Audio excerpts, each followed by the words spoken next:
Yo, what's up mga boss? Isa na namang magandang laban ang pinakita ng Barangay Ginebra kung saan tinalo nila ang Talk and Text Tropang Giga sa Game 5 sa score na 66-73. Hindi naging hadlang sa Barangay Ginebra ang mainit na panimula ng Talk and Text kung saan nagpaulan agad ng 3 points na RR Pugoy, Calvin Noctana at Reynam Batak.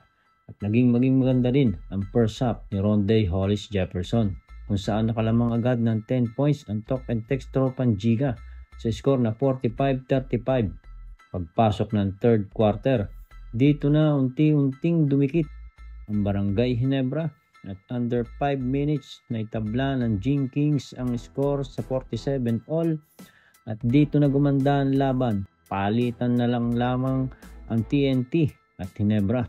Ngunit sa last seconds ng third quarter, isang buzzer beater ang pinakawala ni Justin Brownlee upang lumamang ng isa ang Gene Kings sa score na 57-56. Pagpasok ng last quarter, maging dikit pa rin ang score ng TNT at Ginebra.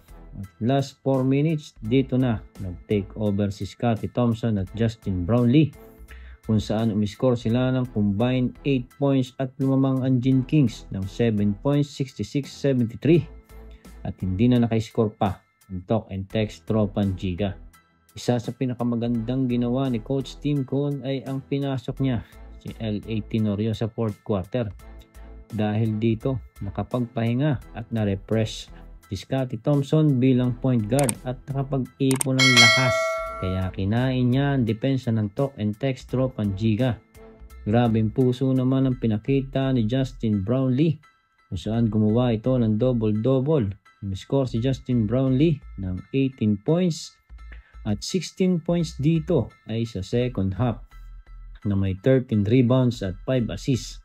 Tinanghal naman best player of the game si Scottie Thompson kung saan gumawa ito ng double-double performance na may 16 points, 10 rebounds, 5 assists at 2 steals. Score si Maverick Amisi ng 11 points at Japet Aguilar 11 points.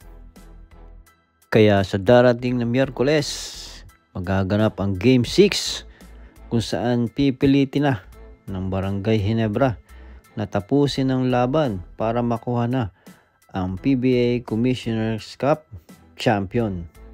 Kaya suportahan natin mga Cubs ang ating Barangay Ginebra. Thanks for watching mga boss!